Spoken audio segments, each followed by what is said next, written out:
Hi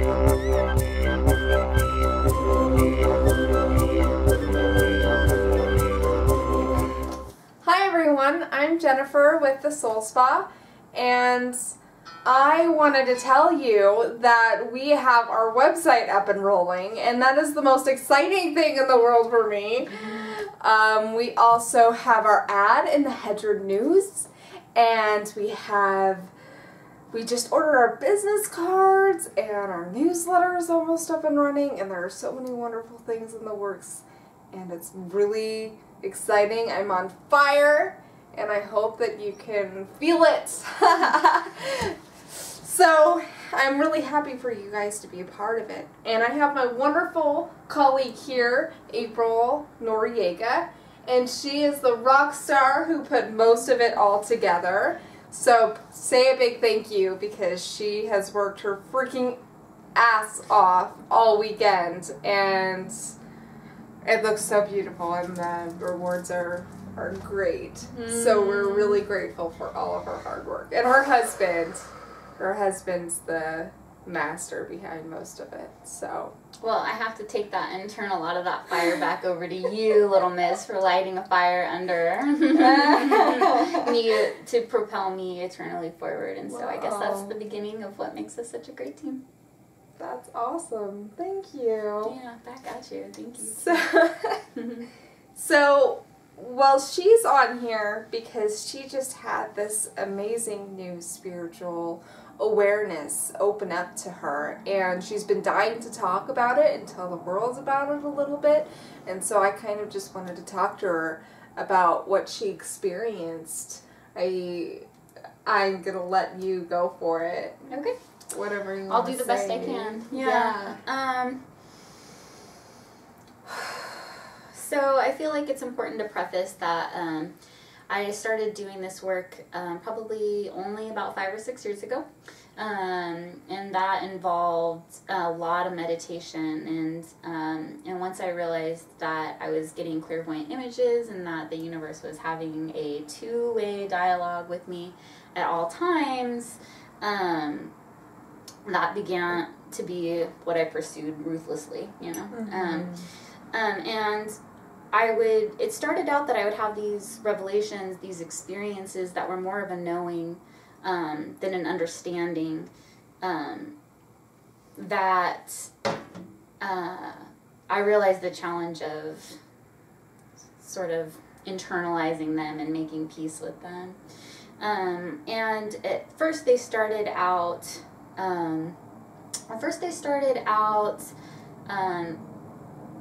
you know, at first they were paradigm shattering.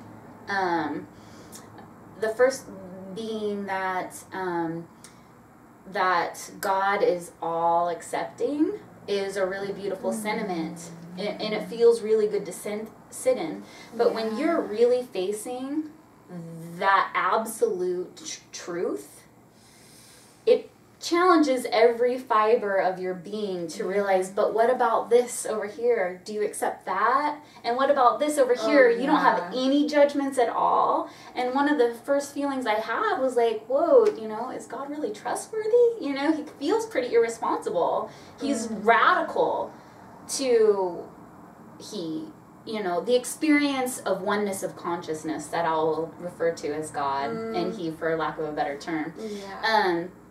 Was so all-encompassing that I had to go back in, and it really, ultimately, it gave me permission to just peel off layers of socially conditioned morality that I had inherited over the years, and painstakingly reevaluate those beliefs and understandings to my own core values, and use that as a gauge, as opposed to something that I've inherited and valued, as has much of society, you know, in our religious texts and books and leaders, both good and bad. And so that was really the beginning of my journey. So when I stepped into God consciousness, it wasn't brand new to me. But the first time, it was almost as if I'd been received by being God consciousness. And that was lovely, although it was challenging. But this time I went into it experiencing it as God consciousness. And wow. the fullness of that experience was not something you can be prepared for. Mm-hmm. But I walked away. I experienced myself as the oneness. I experienced myself barreling out into existence in all directions and coming back to myself and realizing that in all of this, there was no other. There was nobody that wasn't me. And again, like, it's a beautiful sentiment, you know, that we're all one. But there is a shadow aspect to that God sentiment, which is a pretty heavy shadow of aloneness.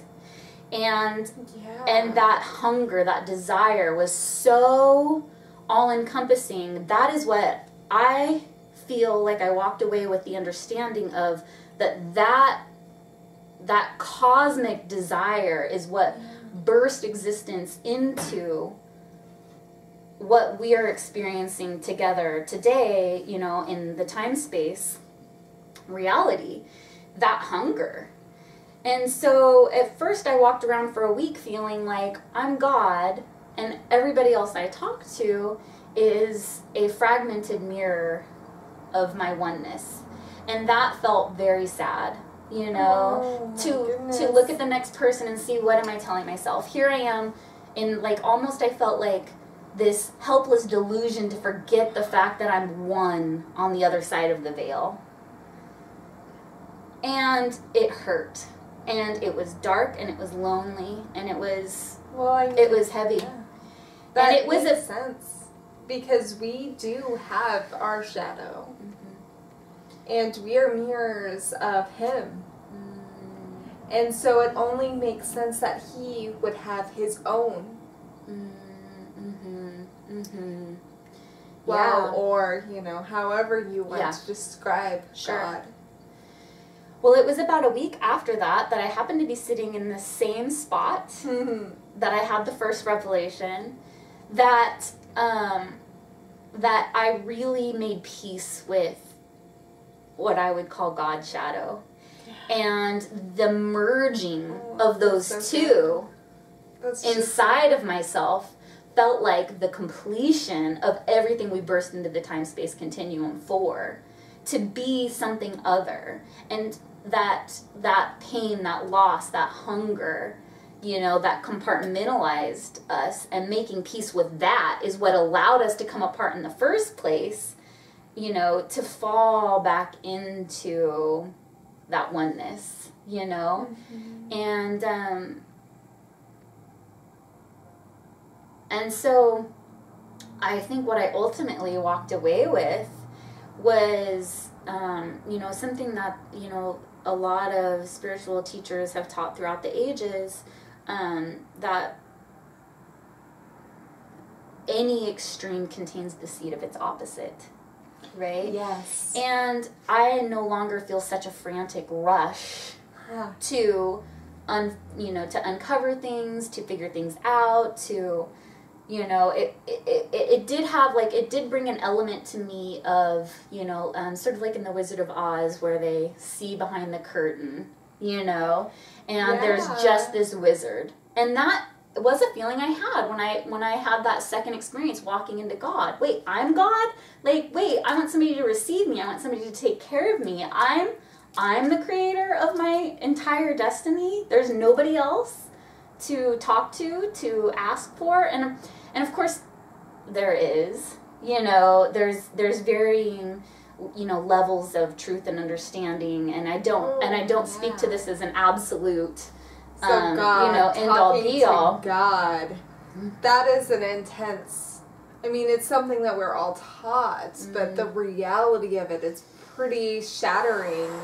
Like, I am God talking to you, and you are God, and you are me, and this is how God has found a way to let himself be not so lonely, you know. It's actually a really beautiful concept. I'm really enjoying hearing it. Oh, I'm glad. It's pretty intense. It took a lot of work to share it. It took a lot of work to be honest about it.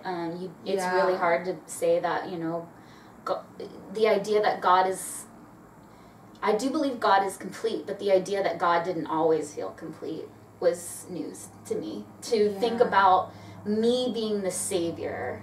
Well, that's also a reflection on you, because you are God. So you have felt loneliness.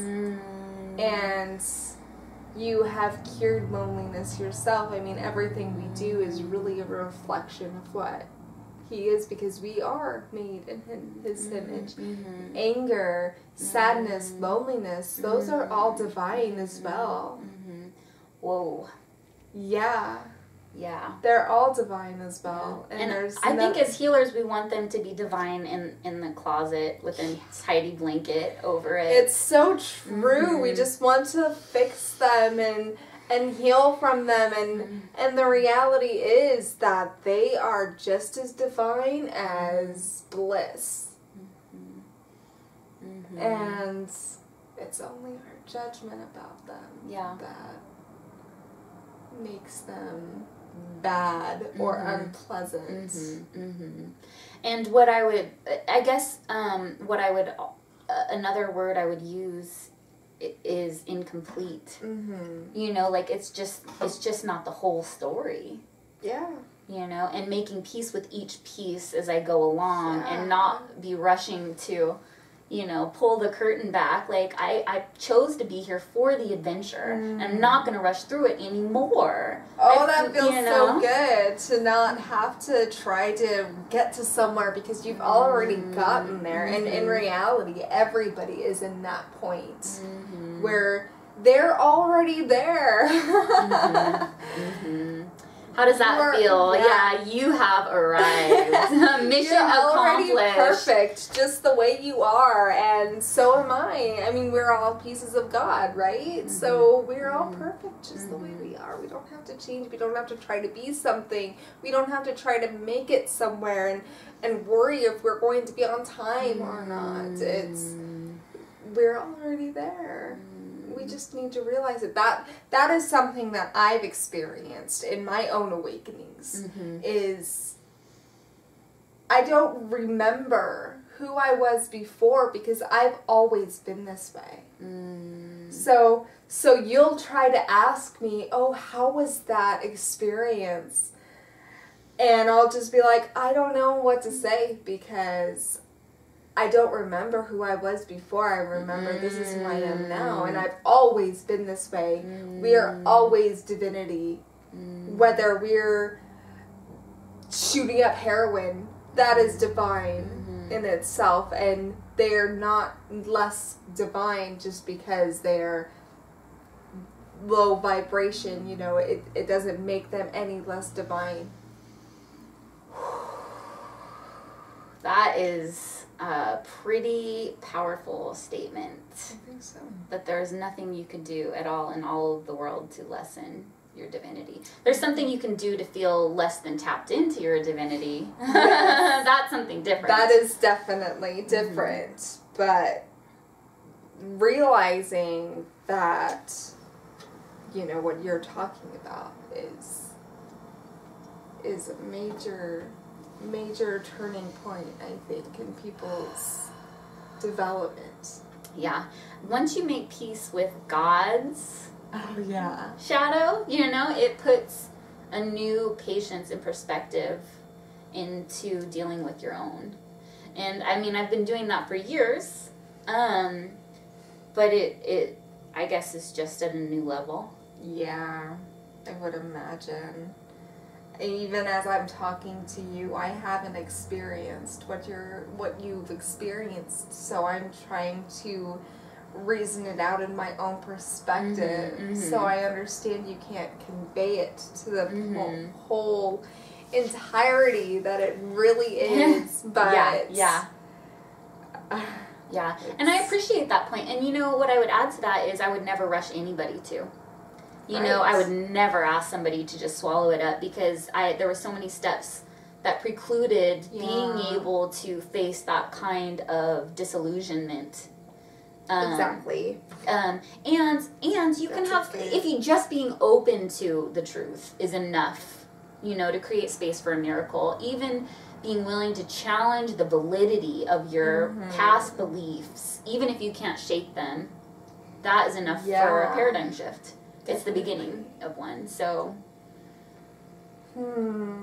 So what kind of impact do you think this has had on your life?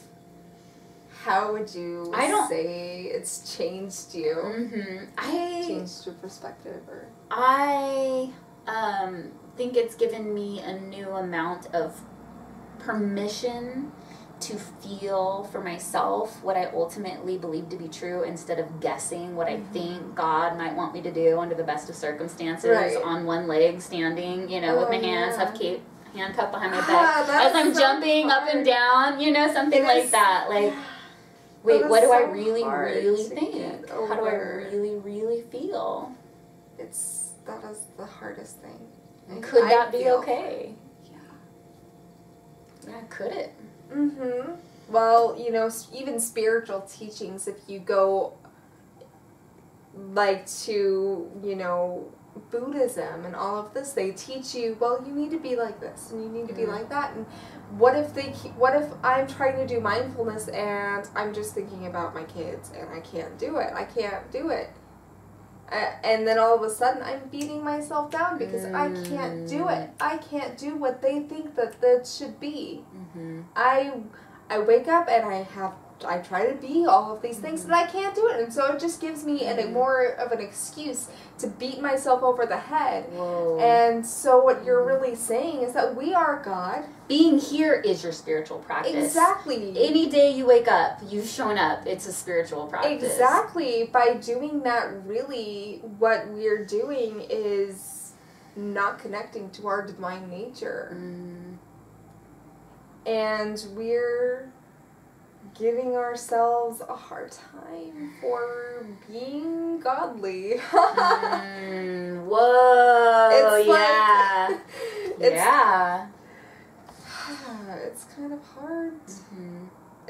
But when you're in it, like, you think you should be this way, and I think I'm still, to answer your question, I feel like I'm still in the middle of that exact process. You know, I'm still running everything through a new filter, and there is a little bit of, like, I don't know if I would call it a backlash, but, like, maybe almost it feels like a computer that's got a new operating system, and everything else is like, stop, I'm not computing anything this way that I used to. And so there is sort of a backup, and there is sort of a learning curve, you know, and I do think that I'm in that to some degree, but you know, in just terms of integrating it. But like I said, I also feel really at peace with the process. More so than I've ever been able to in the past. Like, okay. I'm learning that too. Peace with the process. Yeah. So that's gorgeous. Thank you, Mama. Hi everyone, thank you for watching our video. I really hope that you enjoyed it. If you would like to know more about the Soul Spa, you can visit our website or like us on Facebook, subscribe to our channel. We have a newsletter you can subscribe for. Just keep up to date in any way you feel comfortable with. We're doing so many wonderful things, and you're not going to want to miss any of them. So thank you again, and I hope that you will continue watching our videos. Thanks.